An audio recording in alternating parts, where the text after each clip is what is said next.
அஸ்ஸலாமு அலைக்கும் வரஹ்மத்துல்லாஹி வபரகாத்துஹு. அல்ஹம்துலில்லாஹி நஹ்மதுஹு வ நஸ்தஈனுஹு வ நஸ்தக்ஃபிருஹு வ நஊது பில்லாஹி மின் ஷுரூரி அன்ஃபுஸினா வ மின் ஸய்யிஆத்தி அமாலினா மை யஹ்திஹில்லாஹு ஃபலா முதில்ல லஹு வ மை யுத்லில்ஹு ஃபலா ஹாதிய லஹு வ அஷ்ஹது அன் லா இலாஹ இல்லல்லாஹு வஹ்தஹு லா ஷரீக லஹு வ அஷ்ஹது அன்ன முஹம்மதன் அப்துஹு வ ரசூலுஹு அம்மா பஅத். கண்ணியத்திற்குரிய எல்லாம் வல்ல அல்லாஹு ஜல்ல ஷானஹு தஆலாவின் நல்லடியார்களே, இஸ்லாத்தின் பார்வையில் உறைவிடம் என்ற இந்த ஜும்மா தொடர் உரையில் வீடுகள் சம்பந்தமான சட்டங்களை அறிந்து வருகிறோம். அதில் சென்ற வாரம் கண்திஷ்டிக்காக வீடுகளிலே சில காரியங்களை சடங்குகளை செய்கிறார்கள் என்ற காரணத்தினால் கண்திஷ்டி இருக்கிறதா என்பது குறித்து ஒரு பகுதி விளக்கத்தை நம்ம பார்த்துருக்குறோம். அதனுடைய தொடர்ச்சியாக இந்த கண்ணேறு கண்திஷ்டி இருக்குது என்று சொல்லக்கூடியவர்கள் அதற்கு குர்ஆனிலே ஆதாரம் இருக்கிறது என்று சில வசனங்களை எடுத்து காட்டுகிறார்கள். இதை ஒரு சாதாரண ஆளுக்கு எடுத்து காட்டலை. பெரிய பெரிய தப்சீர் எழுதினவங்களும் என்ன செய்கிறாங்க, தப்சீரில் ஒரு வசனத்தை போட்டுவிட்டு இது கண்திஷ்டியைத்தான் சொல்கிறது என்றெல்லாம் எழுதி வைத்திருக்கிறார்கள். அதைத்தான் மதரசாக்களில் பாடமாகவும் படிக்கிறாங்க. ஆனால் அந்த வசனத்தில் கண்திஷ்டியை பற்றி இருக்கான இல்லை, வசனத்தை சொல்லுகிறார்கள். இந்த வசனம் கண்திஷ்டியைத்தான் பேசுகிறது என்று சொல்லி அவர்களாக நினைத்து கொண்டு எழுதியிருக்கிறார்களே தவிர அந்த வசனத்தை வாசித்து பார்த்தால் அது கண்திஷ்டியை சொல்லலைன்னு நீங்களே வழங்கி கொள்ளலாம். அப்படியான வசனங்கள் ஒரு வசனம் என்னென்று கேட்டால் 68வது அத்தியாயத்தில் 51வது வசனம். அதில் என்ன வருதுன்னு கேட்டால் ஒய்யக்காதுள்ளதீன கஃபரு உள்ள யுசுலி கூனக்க அபசாரியும். நபியே, நிராகரிக்கக்கூடிய காஃபிர்கள் இருக்கிறாங்களா, அவங்க தங்களுடைய பார்வைகளால் உன்னை வீழ்த்த பார்க்கிறார்கள். லம்மா சமயவு திக்கிற இந்த அறிவுரையை, இந்த குர்ஆனை கேட்கும் பொழுது, குர்ஆனை நீ ஓதும்போது அவங்க கேட்டாங்கன்னு சொன்னால் உன்னைய பார்வையால் வீழ்த்த பார்க்கிறார்கள். யக்கூலுன இன்னஹூல மஜ்னூன், இவர் ஒரு மஜ்னூன் பைத்தியம் என்றும் உம்மை பற்றி சொல்கிறார்கள் அப்படின்னு இந்த வசனம் சொல்கிறது. பார்வையால் வீழ்த்த பார்க்கிறார்கள் வருதில்ல, இந்த வாசகத்தை வைத்து கொண்டு கண்திஷ்டியை கொண்டு வீழ்த்த பார்க்கிறார்கள். இது விளக்கம் தப்சீருங்கிற பேரில் கண்திஷ்டியை கொண்டு வீழ்த்த பார்க்கிறார்கள் என்று எழுதி வைத்திருக்கிறார்கள், அப்படி நம்புகிறார்கள். ஆனால் இதில் கண்திஷ்டியை கொண்டு வீழ்த்த முதல்ல கண்திஷ்டின்னு சொல்லக்கூடியவங்களுடைய கருத்து பிரகாரம் கண்திஷ்டி எப்போ ஏற்படும், அதை ரசித்து அதை புகழ்ந்து பாராட்டுற விதமாக இருந்தால் தான் கண்திஷ்டி ஏற்படும். ஒரு ஆள் மேலே கோவப்பட்டு ஒன்றை பார்த்தால் கண்திஷ்டி ஏற்படாதுன்னு அவங்க கருத்து. கண்திஷ்டி இருக்குதுங்கிறடைய பார்வையிலேயே எப்போ கண்திஷ்டி வரும், ரொம்ப அழகாக இருக்கிறான், இந்த வீடு ரொம்ப அழகாக இருக்கிறது, ரொம்ப பெருசாக இருக்குது, பிரம்மாண்டமாக இருக்குது என்று எதை பார்த்து வியப்படைவார்களோ, ஆச்சரியம் அடைவார்களோ அந்த மாதிரி விஷயத்தில் தான் கண்திஷ்டி ஏற்படும் என்று அவங்களே சொல்லுகிறார்கள். யார் கண்திஷ்டி இருக்குன்னு சொல்கிறவங்க. ஆனால் இந்த வசனம் என்ன சொல்லுதுன்னு கேட்டால் நபிகள் நாயகம் ஸல்லல்லாஹு பார்த்து பைத்தியக்காரன்னு சொல்கிறாங்க. பார்த்து ரசித்து புகழ்ந்து அந்த மாதிரி இருந்தால் தானே கண்திஷ்டி ஏற்படும் உங்கள் கருத்து பிரகாரம். இதில் என்ன வாசகம் வருதுன்னு கேட்டால் லம்மா சமீவு திக்ர, இந்த குர்ஆனுடைய போதனையை கேட்கும் பொழுது ஓ யக்கூலுன இன்னஹூல மஜ்னூன், இவர் ஒரு பைத்தியக்காரர் என்று சொல்கிறார்கள் என்று பார்வையால் உம்மை வீழ்த்த பார்க்கிறார்கள் அப்படின்னு நல்லா சொல்கிறான். இந்த பார்வையால் வீழ்த்த பார்க்குதல்ங்கிற அந்த வார்த்தை இருக்குதுல்ல, அது அரபு மொழியில் அந்த காலத்துடைய அரபி வழக்கத்தில் ஒரு ஆளை கொல்ற மாதிரி பார்ப்பாங்கல்ல, அதுக்கு உள்ளது. ஒரு ஆள் மேலே கோவம் என்ன செய்வாங்க, அடித்து திங்கிற மாதிரி கடித்து திங்கிற மாதிரி பார்க்குறது, கோவமாக பார்க்குறது, என்ன பார்வையாலே சாவடிக்க பார்க்குற என்று சொல்லுவாங்கல்ல. ஒரு மனிதர் மீது நமக்கு கோபம் வந்துருச்சுன்னு சொன்னால் அந்த பார்வையில் அதை காட்டுவோம். அந்த பார்வையை பார்த்தவொன்னே பார்வையினாலே சாவடிக்க பார்க்குறானே என்று மிகைப்படுத்தி அவனுடைய பார்வை கொடூரமாக இருக்கிறது என்பதை காட்டுவதற்காக வேண்டி இந்த வாசகத்தை அன்றைய கவிஞர்களும் பயன்படுத்தியிருக்கிறார்கள்.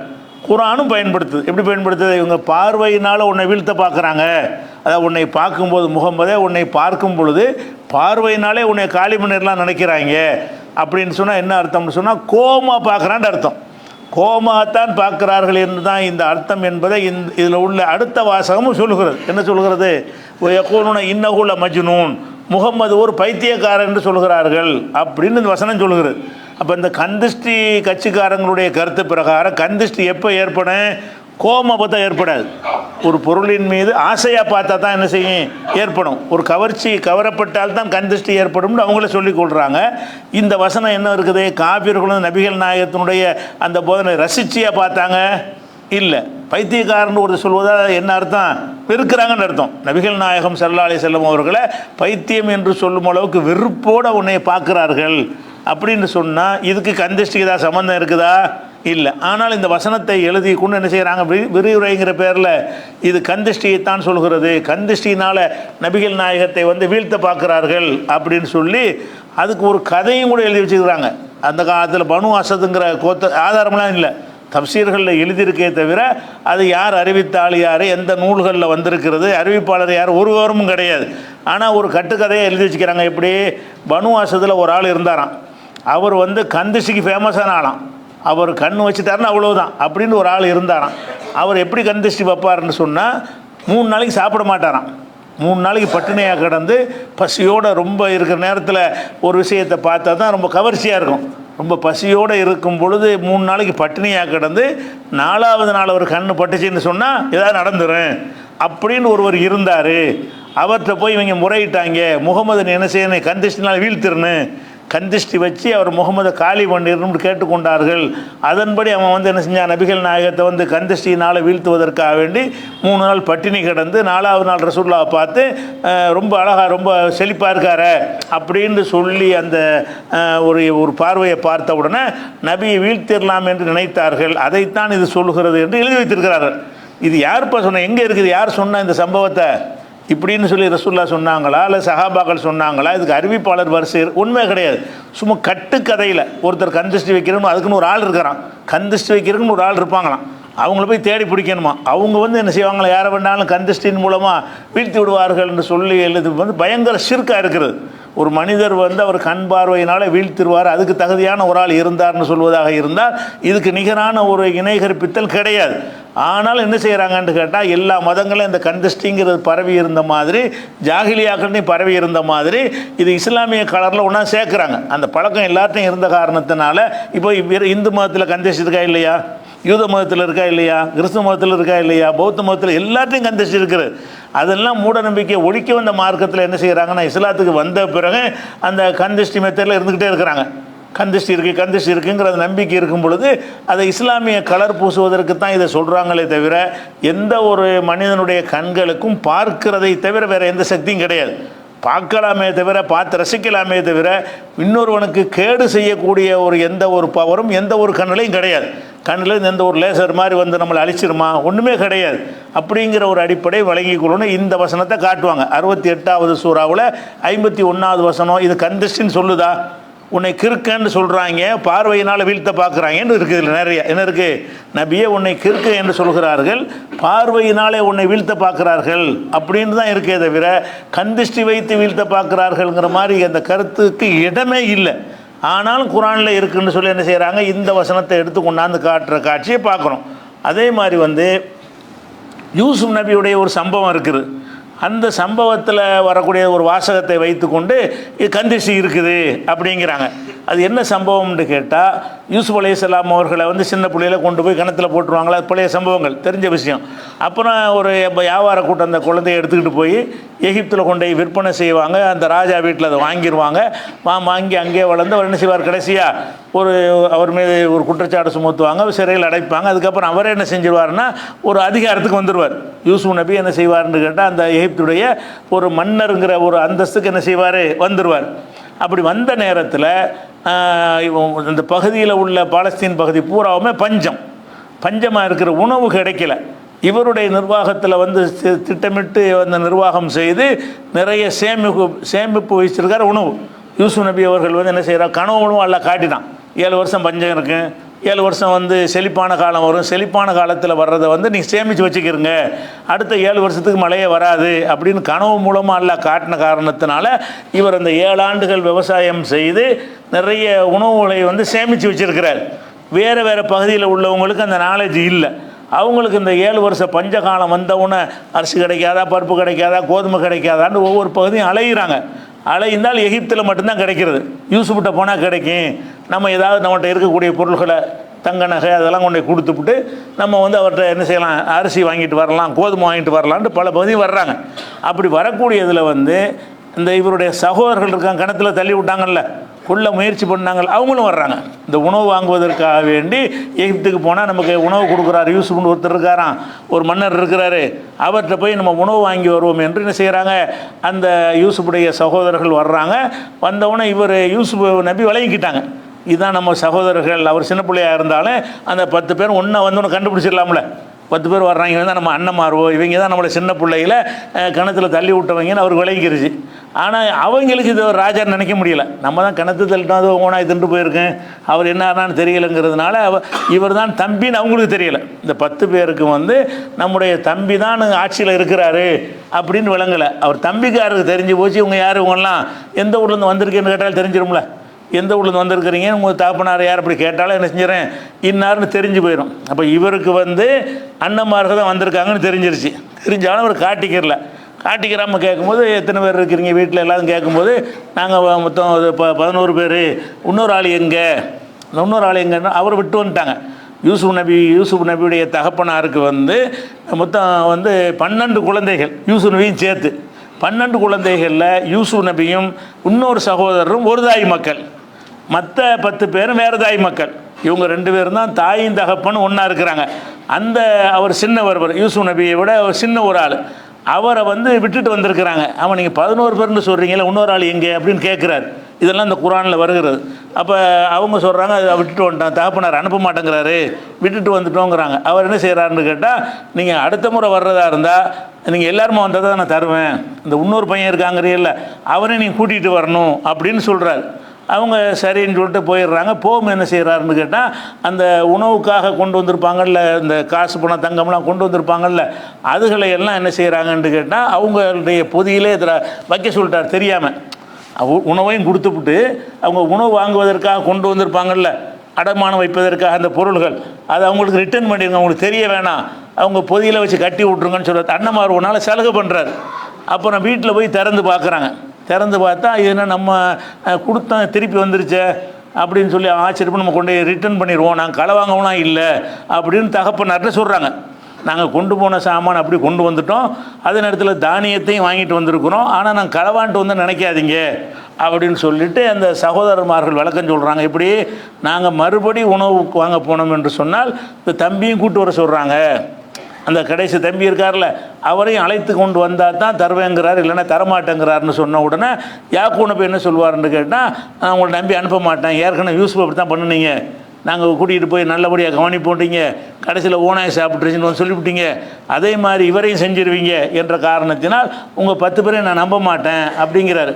அப்போ ரொம்ப போராடி வந்து நடந்த விஷயத்தெல்லாம் சொல்லி, நீங்கள் இந்த ஊர் திரைவர உணவுக்காக நிறைய பேர் வந்தால் அவங்கள்ட்டெல்லாம் விசாரித்து பாருங்கள், இதான் நடந்த விஷயம், அந்த மன்னர் வந்து இப்படி தான் சொன்னார், தம்பியும் கூட்டு வர சொல்லியிருக்காரு, அதெல்லாம் சாட்சியெல்லாம் சொல்கிறாங்க.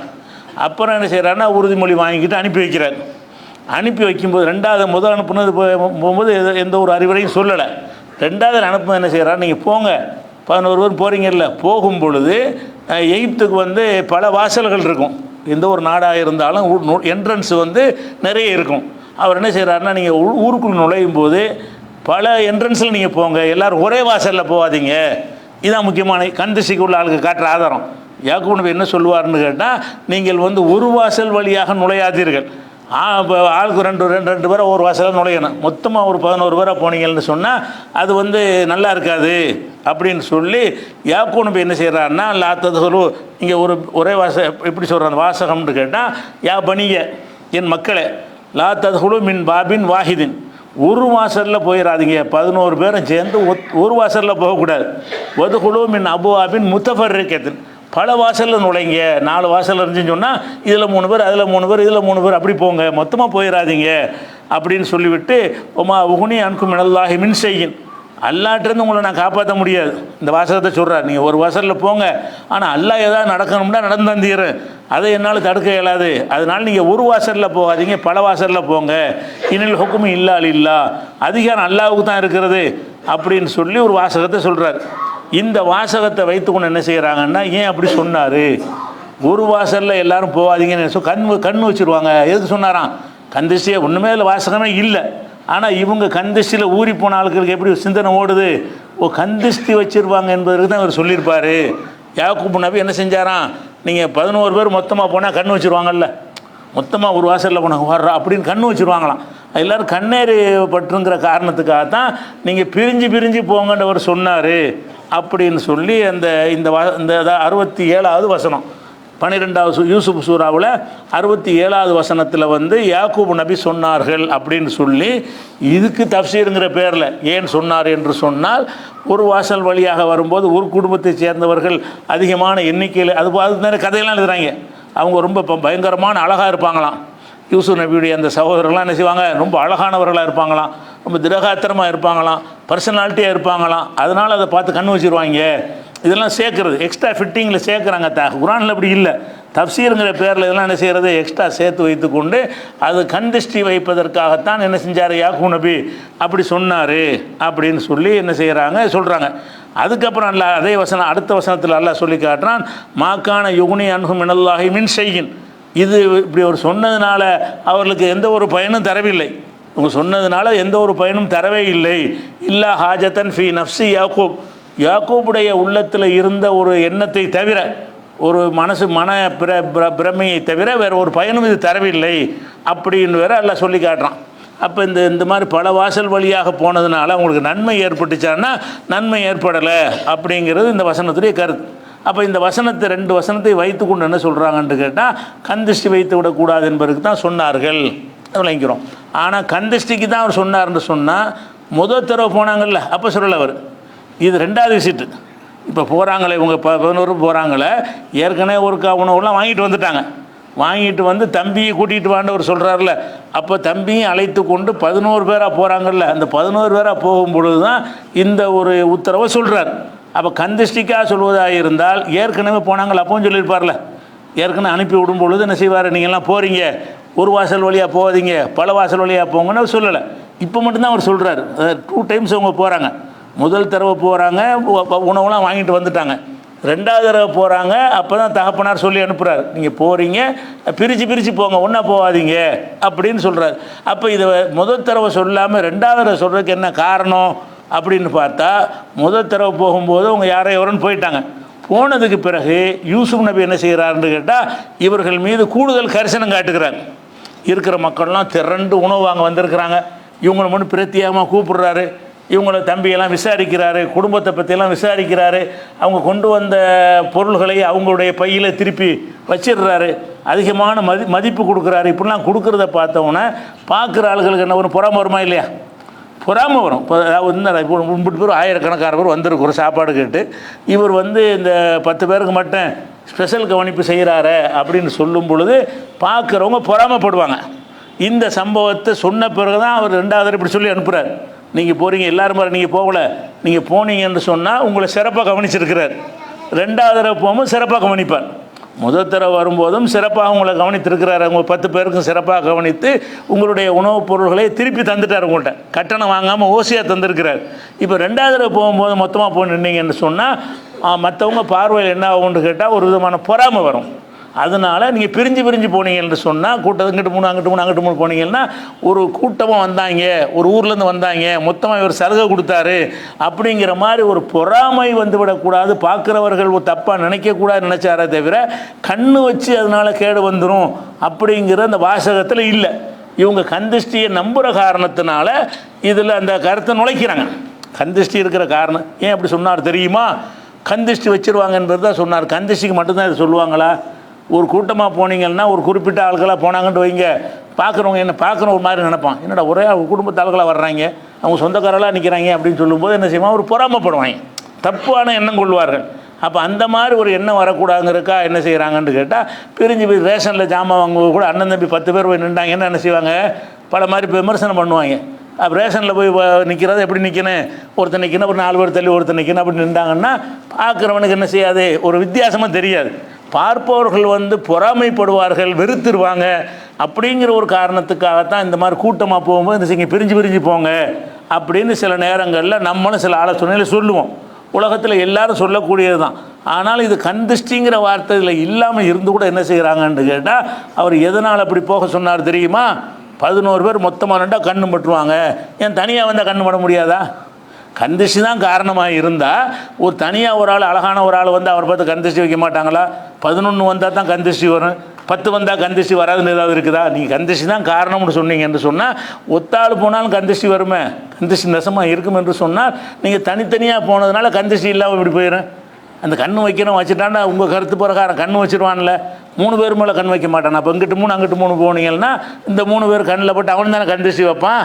கந்திஷ்டியை தடுப்பதாக இருந்தால் போவாதீங்கன்னு சொல்லியிருக்கணும், இல்லைனா மூஞ்சி மூடிக்கிட்டு போங்கன்னு சொல்லியிருக்கணும். எப்படி சொல்லியிருக்கணும்? நீங்கள் போகிறீங்க முகத்துக்கு ஃபேஸுக்கெல்லாம் கவர் மாஸ்க் போட்டுட்டு போங்க அப்படி சொல்லியிருந்தா வேண்டாம், கந்திஷ்டி இல்லைங்கிறதுக்கு சொன்னார்னு வச்சுக்கிடலாம். அப்போ கந்திஷ்டி காரணமாக இருந்தால் நீங்கள் 11 பேரும் ஒரு வாசலில் போனால் என்ன, 4 வாசலில் பிரிஞ்சு போனால் என்ன, கந்திஷ்டி வரத்தானே செய்யும். கந்திஷ்டி இருந்தால் உங்கள் கருத்து பிரகாரம் கந்திஷ்டி தான் காரணமாக இருக்குமே, ஆனால் அது எப்படி பிரிஞ்சு போனால் எப்படி கந்திஷ்டி இல்லாமல் போயிடும்?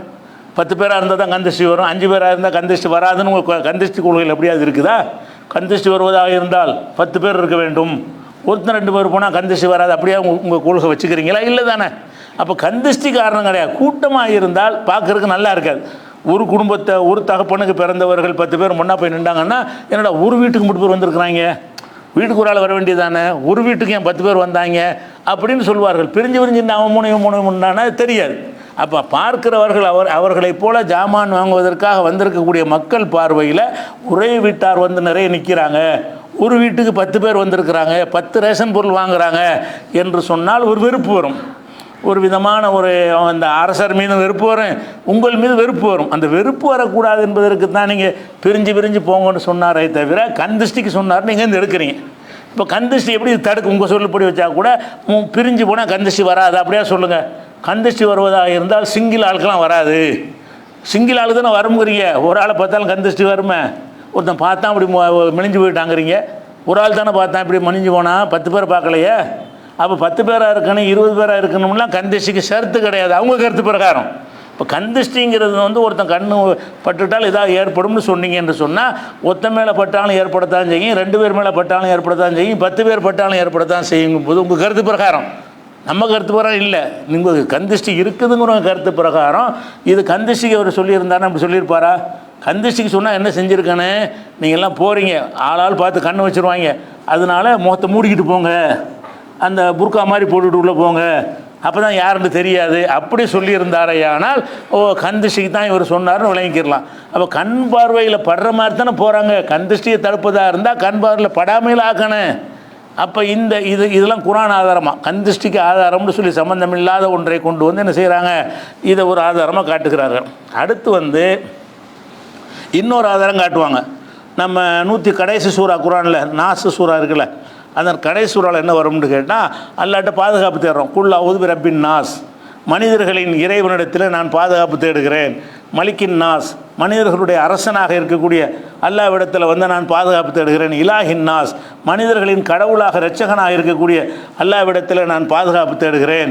மின் ஷர்ரில் வஸ்வாசில் ஹன்னாஸ், மறைந்திருந்து தவறான எண்ணங்களை போடக்கூடிய சைத்தானுடைய தீங்கை விட்டு பாதுகாப்பு தேடுகிறேன் அப்படின்னு வரும் பொழுது நாசில் வருதா, இது ஃபலக்கில் வரும். ஒமின் ஷர்ரி ஹாசிதின் இதா ஹசத், ஒரு பொறாமைக்காரன் பொறாமைப்படும் போது ஏற்படும் தீங்கை விட்டு பாதுகாப்பு தேடுகிறேன்னு நல்லா சொல்லித்தர்றான். மின் ஷர்ரி ஹாசிதின் இதா ஹசத், பொறாமைக்காரன் பொறாமைப்படும் போது ஏற்படுகிற தீங்கை விட்டும் பாதுகாப்பு தேடுகிறேன்னு நல்லா கற்றுத்தர்றான். அப்போ பொறாமைக்காரனுடைய தீங்கு என்பது எதை குறிக்குதுன்னா கந்திஷ்டி சொல்லுதுங்கிறாங்க. பொறாமைக்காரனுடைய பொறாமைங்கிற வாசகம் தான் அதில் இருக்குது. அந்த சூறாவில் கந்திஷ்டி என்றோ சூனியம் என்றோ எதுவுமே இல்லை. பொதுவாக பொறாமைக்காரனால் ஒரு கேடு ஏற்படுமா ஏற்படாதா? ஒரு மனிதனுக்கு கேடு ஏற்படுவது 2 வகையில் ஏற்படும். சொந்த மோட்டிவ் பகையின் காரணமாக ஒருத்தனுக்கு கேடு செய்வான். இன்னொரு வகை என்னன்னு கேட்டால் பொறாமை என்று சொன்னால் அவனுக்கு நமக்கு எந்த பிரச்சனையுமே இருக்காது. அவனும் நம்மளும் ஒன்றா படிச்சிருப்போம், அவன் அந்தஸ்துக்கு போயிடும், நான் கீழே கிடப்பேன், எனக்கு தாங்க இயலாது. அது அவனால் எனக்கு எந்த பாதிப்பும் கிடையாது. அவனுக்கு அல்லாஹ் கொடுக்கணும்னு நினச்சி ஒருத்தனை பணக்காரன் ஆக்கி விட்ருவான். யார்? அவன் என்னோட படித்தவன், நான் ஏழையாக இருப்பேன். என் மனசில் என்ன வரும்? அவன் மட்டும் பணக்காரனை போயிட்டான், நான் மட்டும் ஏழையாக இருக்கிறேன், இதுக்கு என்னடா நீ, அதுக்கு என்ன, அவன் என்னென்ன காரணம்? அதில் அல்லாஹ் கொடுத்தான், அவனுக்கு அந்த செல்வத்தை வழங்கியிருக்கான்னு நினச்சிக்கிறேன்னு. ஆனால் என்ன செய்வான்னு கேட்டால், அவனை எப்படியாவது மட்டம் தட்டணும், நம்மளை விட மேலே போயிட்டான், நம்மளோட நல்லா படிச்சுட்டான், நம்மளோட செல்வத்தை அடைஞ்சிட்டான், நம்மளோட பதவிக்கு போயிட்டான், நம்மளோட புகழ் பெற்றுட்டான், நம்மளோட நல்ல ஒரு வாழ்க்கை அவனுக்கு அமைஞ்சு போச்சு அப்படின்னு நினைக்கும் பொழுதெல்லாம் சில பேர் மனநோய்க்கு உள்ளான சில பேருக்கு என்ன செய்ய முடியும் கேட்டால், ஒரு கோபத்தில் ஏதாவது செய்ய நினைப்பாங்க. இந்த பொறாமையின் காரணமாக அவனை கவுத்தணும், அவன் மீது அவதூறு சொல்லணும், அவன் தொழிலை முடக்கிறதுக்காக நினைத்து அது பொய்யான பிரச்சாரங்களை பண்ணி விடணும், இப்படிங்கிற மாதிரி கேடுகளை மனுஷன் செய்வானா இல்லையா? பொறாமைப்பட்டான்னு சொன்னால் கேடு செய்கிறதுங்கிறது மனுஷன்ட்ட இயல்பு. எல்லாரும் செய்ய மாட்டான். சில பேர் பொறாமைப்பட்டு மனசுக்குள்ள வச்சுக்கிறான், சரி அவன் அப்படின்னு மனசால் வெறுத்துக்கிறான். சில பேர் என்ன செய்வான்னு கேட்டால், அவனை அழிக்க நம்ம என்ன செய்யலாம், நமக்கு மேலே போயிட்டான்ல, எப்படியாவது அவன் வியாபாரத்தை கெடுக்கணும், எப்படியாவது அவனுடைய புகழை கெடுக்கணும், எப்படியாவது அவனுடைய பேரை கெடுக்கணும் அப்படின்னு நினைத்தார்களே ஆனால் அவரவர்களுக்கு உள்ள சக்திக்கு உட்பட்டு சில கேடுகளை செய்வார்களா இல்லையா? அந்த கேட்டிலேருந்து பாதுகாப்பு தர சொல்கிறான்ல. பொறாமக்காரன் பொறாமப்பட்டால் அவனுக்கு நல்லது இல்லைப்பா, பொறாமையினால் உனக்கு கேடு வரும், அதுலேருந்து உன்னால் பாதுகாத்து கொள்ள முடியாது, என்னால் தான் பாதுகாத்துக்க முடியும், என்கிட்ட பாதுகாப்பு கேளு இல்லை எப்படி சொல்லித்தரனா? பொறாமக்காரனுடைய தீங்கிலிருந்து பாதுகாப்பு தேடிக்கொண்டோமே. ஆனால் ஏன்னா பொறாமக்காரன் உங்களுக்கு எதிரியாக இருந்தால் கரெக்டாக கண்டுபிடிச்சிருவீங்க. உங்களுக்கு ஒருத்தனுக்கு கொடுக்கல் வாங்கல் தகராறு இருக்குன்னு வைங்க, இவனால் நமக்கு என்னமோ வரும்னு கெஸ் பண்ணிடுவீங்க, ஏன்னா அவன் எதிரியாக இருக்கிறான்ல. ஆனால் பொறாமக்காரன் யாரும் உங்களுக்கு தெரியவே செய்ய, நல்லா பழகுவாங்க, சிரிச்சுட்டு பழகுவாங்க, உள்ளுக்குள்ளே பூரா விஷம் இருக்கும். சிரிச்சுக்கிட்டு பழகுவான், உங்கள் ஃப்ரெண்டாக இருப்பான், கிளாஸ்மேட்டாக இருப்பான், மனசுக்குள்ளே என்ன இருக்கேன், நமக்கு மேலே போயிட்டாகுவேன். அப்போ உங்களுக்கு எதிரியை கண்டுபிடிக்க இயலாது. எவன் பொறாமப்படுறான், உங்களுக்கு என்ன செய்வான்னு உங்களுக்கு தெரியாது. தெரியாதுக்கு போது நீ அலாட்டாகவும் இருக்க முடியாது. அப்போ நம்ம என்ன செய்யணும், படைச்சவன்ட்டு தான் முறையிட்டுக்கிறணும். யாரெல்லாம் யாராவது பொறாமப்பட்டு என் மேலே ஏதாவது செஞ்சாங்கன்னா செய்யாமல் நீ பாதுகாத்துரு, உன்னுடைய பாதுகாப்பு தான் எனக்கு வேணும். செய்தான்ட்ட பாதுகாப்பு தர்றமா இல்லையா? உள்ளத்தில் தவறான எண்ணங்களை போடுறவொன்னு நம்மளாக காத்துக்கிற முடியாது, அல்லா தான் காப்பாற்றணும். அல்லா காப்பாற்றணுங்கிற லிஸ்ட்டில் எதை சேர்க்குறான்னு கேட்டால், பொறாமைக்காரருடைய பொறாமையிலிருந்தும் நான் தீங்கிலிருந்தும் பாதுகாப்பு தேடுகிறேன். ஒமின் ஷர்ரி ஹாசிதின் இதா ஹசத், பொறாமைக்காரன் பொறாமைப்படும் போது என்ன தீங்கு ஏற்படுமோ அந்த தீங்கிலிருந்து நான் அல்லாஹ்விடத்தில் பாதுகாப்பு தேடுகிறேன் அப்படின்னு நல்லா கற்றுத்தர்றான். இதில் கந்திஷ்டிக்கு என்ன இருக்குது? பொறாமைப்பட்டால் தீங்கு செய்யத்தான் செய்வான். யாருக்கெல்லாம் பொறாமை இருக்கிறதோ அவன் பொறாமைப்பட்டு என்ன செய்வான், ஏதாவது இடைஞ்சல் பண்ணுவான். அவனுடைய பொறாமை பெருமாள் தெரிஞ்சவங்களுக்கு தான் பொறாமைப்படுவான். நம்ம பெரிய அமெரிக்க ஜனாதிபதி மேலே நமக்கு பொறாமை வராது. ஏன்? அவன் யார், நம்ம யார், சம்மந்தமே இருக்காது. யார் மேலே பொறாமை வரேன்? நம்மளோட படித்தவன், நமக்கு தெரிஞ்சவன், நமக்கு வேண்டியவன், அவன் மேலே போயிட்டால் தான் கோவம் வரும். வேறு இத்தனை பேர் மேலே போயிருப்பாங்க. தமிழ்நாடு முதலமைச்சர் இருக்கார், அவர் மேலே பொறாமை வருமா? உங்களுக்கு வராது. உங்கள் பக்கத்து வீட்டுக்கார முதலமைச்சர் அப்போனா கோவம் வந்துடும். பொறாமை எப்போ வரேன்? இப்போ முதல்வர் இப்போ ஒருத்தர் இருக்கார், அவர் மேலே உங்களுக்கு பொறாமை வராது. ஆனால் உங்களுக்கு பக்கத்து வீட்டில் இருக்கிற ஒருத்தன் முதல்வர் ஆகிட்டான்னா இவனை விடக்கூடாது, இவனை அழிக்கணும், இப்படியா செய்தான் அவளுக்கு உண்டாகிடுவான். அதனால் இந்த பொறாமைக்காரர்களால் ஒரு கேடு ஏற்படுது என்பது உலகத்தில் உள்ள ஒரு சாதாரண ஒரு விஷயம். அதை நம்ம கெஸ் பண்ணவும் முடியாது, தப்பிக்கவும் முடியாது. அவன் என்ன மாதிரி ரூட்டில் வருமானு கண்டுபிடிக்கவும் இயலாது. கூட இருந்து குடிபறிப்பான். அதுக்கு என்ன செய்யணும்? அல்லாட்ட பாதுகாப்பு தேடணும்னு அல்லாஹ் என்ன செய்கிறான்னு கேட்டால், பொறாமக்காரங்கள்ட்டேருந்து நீங்கள் பாதுகாப்பு தேடிக்கிட்டே இருங்க, நான் தான் உங்களை பாதுகாப்பேன் அப்படின்னு சொல்கிற இந்த வசனத்தை கொண்டாந்து கந்திசி சொல்லுதுன்னு எழுதிக்கிறாங்க தஃப்சீரில். கந்திசிங்கிற வார்த்தையும் இல்லை, அதை பற்றி பேசவும் இல்லை. பொதுவாக அல்லாஹ் பாதுகாப்பு கவசமாக இந்த வசனத்தை இறக்கி அல்லாட்ட நீங்கள் அடிக்கடி பாதுகாப்பு தேடிக்கிறங்க. யா அல்லாஹ் பொறாமக்கா துவா செய்யும்போது இதெல்லாம் சேர்த்துக்கிறங்க. இறைவா பொறாமக்காரனுடைய தீங்கிலிருந்து என்னை காப்பாற்றிரு அப்படிங்கிற ஒரு பிரார்த்தனை செய்யுமாறு அல்லாஹ் கற்றுத்தருகிறான். இந்த பலக்கு சூறாவுடைய அந்த வசனத்தை வைத்துக்கொண்டு, இந்த மின்சர்ரி ஹாசிதின் இதா ஹசதுங்கிற இந்த சொல்லை வைத்துக்கொண்டு இது கந்திஷ்டி பொறாமைப்பட்டு கந்திஷ்டி வச்சுருவான். பொறாமைப்பட்டு வேறு வேலையில் அவன் கவுத்துவான், கந்திஷ்டி வச்செல்லாம் கவுத்த முடியாது. பொறாமக்காரன் கேடு செய்வான், அவ்வளோதான் இங்கே இருக்கே தவிர கந்திஷ்டிங்கிறத பற்றி நேரடியாகவோ மறைமுகமாகவோ இதில் சொல்லப்படவில்லை. இது ஆதாரம், 3 ஆதாரம் காட்டினாங்க குரானில். 3 ஆதாரமும் அதை பற்றி பேசவே இல்லை. யூசுப் நபியுடைய சம்பவமும் கந்திஷ்டியை பற்றி பேசலை. பார்வையால் உன்னை வீழ்த்த பார்க்குறார்கள், அதுவும் கந்திஷ்டியை பேசலை. பொறாமைக்காரருடைய தீங்கு, அதுவும் கந்திஷ்டியை பேசலை. இருந்தாலும் குரானில் இருக்குதுன்னு காட்டி நம்ப வச்சு மனிதனை கடவுள் மாதிரி ஆக்க விட்டு, கடவுள் சக்தி மனுஷனுக்கு இருக்குன்னு ஆக்கி ஈமான பலவீனப்படுத்தக்கூடிய வகையில் என்ன செய்கிறாங்க, இந்த வாதங்களை வைக்கிறார்கள். அதுபோக இந்த கந்திஷ்டி இருக்குதுன்னு நினைத்து கொண்டு என்ன செய்கிறாங்கன்னு கேட்டால், அதுக்கு இஸ்லாத்தில் ஒரு பரிகாரம் வேறு இருக்குது அப்படின்னு சொல்லி சில பரிகாரங்களையும் சொல்லி தருகிறார்கள். அந்த பரிகாரம் இஸ்லாத்தில் உள்ளது. ஆனால் அது என்ன விஷயம் என்பது இன்ஷா அல்லாஹ் நம்ம அடுத்தடுத்த வாரத்தில் பார்த்துக்கிறோம். அஸ்ஸலாமு அலைக்கும்.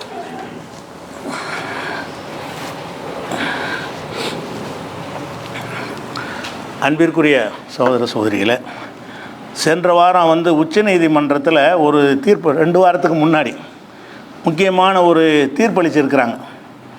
அந்த தீர்ப்புக்கு பிறகு நம்ம சமுதாயத்தில் உள்ளவர்களே அதை விளங்காமல் அதை விமர்சனம் செய்து ஒரு கோரிக்கை வைக்கிற ஒரு காட்சியை பார்க்குறோம். என்ன தீர்ப்புன்னு கேட்டால், ஒரு பாதிரியார் கிறிஸ்தவ பாதிரியார் ஒரு தலித்து மதத்தில் அது தலித்தாக இருந்து கிறிஸ்துவரை மாறினவர். அவரை வந்து அந்த மதத்தை சொல்லி ஜாதியை சொல்லி யாரை திட்டாங்க போல இருக்குது. அவர் கேஸ் போடுறாரு, என்னை வந்து நான் தலித்துகளை நீங்கள் ஒடுக்க தாழ்த்தப்பட்ட மக்களை திட்டினீங்கன்னா தனி செக்ஷன் இருக்குது, நீங்கள் என்னை திட்டினா நான் உங்களை திட்டின கேஸ் தான் போடுவான்.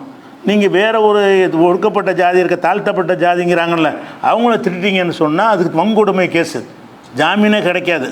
என்னை வந்து அந்த ஜாதியை சொன்னான் இப்படி சொன்னான்னு சொல்லிட்டாங்கன்னா போதும், ஜாமீன் கிடைக்காது, உள்ளே போயிடுவாங்க. 90 நாளைக்கு இடையில் வெளியே வர முடியாது, கொலை குற்றம் மாதிரி எடுத்துக்கிடுவாங்க. அந்த மாதிரி கேஸுகளை வந்து எல்லா நீதிமன்றத்துலேயும் அதுக்குன்னு தனி நீதிமன்றம் இருக்குது. அந்த மாதிரி ஒரு கேஸை வந்து போடுறதுக்காக அவர் என்ன செய்கிறாருன்னு கேட்டால், நான் வந்து தலித்திலேருந்து வந்திருக்கிறேன், என் சாதியை சொல்லி என்னை திட்டி விட்டார்கள்னு ஒரு ஆள் மேலே கம்ப்ளைண்ட் கொடுக்குறாரு. அப்போ அவன் நடவடிக்கை எடுக்கலை. எந்த கேஸில் கொடுக்குறாரு? திட்டின கேஸ் கொடுக்கலது, வன்கொடுமை கேஸ் கொடுக்குறார். என் சாதியை சொல்லி அவர்கள் திட்டி விட்டார்கள் அப்படின்னு கொடுக்குறார். அப்போ ஆந்திரா ஹைகோர்ட்டு விசாரிச்சு என்ன செஞ்சிட்டாங்கன்னு கேட்டால், தாழ்த்தப்பட்டவர்கள்லாம் அந்த கேஸில் நீ வரமாட்டப்பா, நீ தான் கிறிஸ்துவனை மாறிட்டிய, அது தலித்தாவே நீ இருந்தால் தானே உனக்கு அந்த செக்ஷன் போட முடியும், நீ எப்போ கிறிஸ்துவனை மாறிவிட்டாயோ நீ இந்த கேஸ் போட முடியாது, தலித்துகள் மட்டும்தான் அந்த கேஸ் கொடுக்க முடியும் அப்படின்னு சொல்லி ஆந்திரா ஹைகோர்ட்டு சொல்லிடுச்சு. அதை எதிர்த்து என்ன செய்கிறாரு, சுப்ரீம் கோர்ட்டுக்கு போகிறார். சுப்ரீம் கோர்ட்டு போனோன்னா சுப்ரீம் கோர்ட்டினை விசாரிச்சு என்ன செஞ்சுட்டாங்கன்னு கேட்டால், ஒருவர் தலித்தாக இருந்தார்னு பல்லர் பறையர் இந்த மாதிரி அருந்ததியர்னு இருக்கிறாங்கல்ல, இந்த மாதிரி ஜாதி இந்த மாதிரி ஆட்களாக இருப்பார்களே, ஆனால் அவர்கள் எப்போ நீ மதம் மாறிவிட்டார்களோ அவங்க வந்து அந்த ஜாதியில் இருக்க மாட்டார்கள். அதனால் வந்து சீக்கியர்களாக மாறினா அவங்க தலித்தாக இருப்பாங்களாம், புத்தர்களாக மாறினால் தலித்தாக இருப்பார்களாம், முஸ்லீமாக கிறிஸ்தவராக மாறினார்களே ஆனால் அவங்க வந்து தலித்துன்னு சொல்லக்கூடாது, அவங்களுக்கு இது பொருந்தாதுன்னு சொல்லி தீர்ப்பளிச்சிட்டாங்க. இடஒதுக்கீடு வரைக்கும் தான் சட்டம்ட்டாங்க. இடஒதுக்கீடு வரைக்கும் என்ன செய்யணும், இடஒதுக்கீடு கொடுக்குறாங்கன்னு வைங்க, தலித்துக்கு இடஒதுக்கீடு உண்டு, முஸ்லீம் ஆகிட்டா உண்டா? இல்லை. கிறிஸ்துவம் ஆகிட்டாலும் இல்லைங்கிறது சட்டம். ஆனால் கிறிஸ்தவர்களாக இருந்து இடஒதுக்கீடு வாங்கிட்டு இருக்கிறாங்க, அந்த தலித்துங்கிற சலுகையை பெற்றுக்கொண்டிருக்கிறார்கள். அதுக்காக தீர்ப்பு என்ன செய்கிறாங்கன்னு கேட்டால், யார் ஒருவர் வந்து இந்துவாகவே நீடிக்கிறாரோ அவருக்கு தான் அந்த சலுகை இருக்குது. அல்லது பௌத்தராக மாறினான்னு வைங்க, அப்போ தலித்துன்னு சொல்லிக்க. சீக்கியராக மாறினான்னு வச்சுக்க, அப்பவும் தலித்துன்னு சொல்லிக்கலாம். சீக்கியத்தில் ஜாதியே கிடையாது, ஆனால் சீக்கியராக மாறினா தலித்து சொல்லிக்கலாங்கிறாங்க. எப்போ நீ இது வந்து ஒரு தலித்து வந்து கிறிஸ்தவன் ஆகிட்டானோ, எப்போ வந்து முஸ்லீம் ஆகிட்டானோ, எங்களுக்கு தலித்துடைய அந்த இட ஒதுக்கீடுலாம் இருக்குல்ல, அந்த கோட்டா அந்த சலுகையெல்லாம் கேட்கக்கூடாது. அது மாதிரி இந்த வன்கொடுமை கேஸெல்லாம் போட முடியாது, நீ தலித்தே கிடையாதுன்னு சொல்லிட்டாங்க. இதை வந்து கிறிஸ்துவ மக்கள் கடுமையாக எதிர்க்கிறாங்க. ஏன் எதிர்க்கிறாங்கன்னு கேட்டால், அவங்கள்ட்ட வந்து அது இருக்குது. இது இருக்குது, ஒருத்தர் கிறிஸ்துவராக மாறினாலும் கிறிஸ்துவ நாடார்னு இருப்பார். முதலியாராக இருந்தார்னா கிறிஸ்துவ முதலியார்னு போட்டுக்கிடுவார். செட்டியாராக இருந்தார்னா கிறிஸ்துவ செட்டியார்னு போட்டுக்கிடுவார். வன்னியர் ஆகிட்டாருன்னா கிறிஸ்துவ வன்னியர்னு போட்டுக்கிடுவார். அப்படி தலித்தம் அப்படி தான் அவங்கள இருக்கிறதுனால அந்த இடஒதுக்கீடு எங்களுக்கு வேணும், நாங்கள் மதம் மாறினாலும் எங்கள்கிட்ட அந்த ஜாதி இருக்குதுன்னு அவங்க கேட்குறாங்க. அது கரெக்டு தான், அது அவங்கள அது வச்சுருக்கிறாங்க. அவங்க மதத்தில் என்ன செய்கிறாங்கன்னு கேட்டால், வன்னிய கிறிஸ்துவர், தலித்து கிறிஸ்துவர் என்று அழைக்கப்படுறாங்க. இஸ்லாத்தில் அது உண்டா? நம்மளும் சேர்ந்து என்ன செய்கிறாங்கன்னா, இந்த தீர்ப்பு தப்பு, மாறினாலும் இந்த சலுகையை கொடுக்கணுங்கிறாங்க.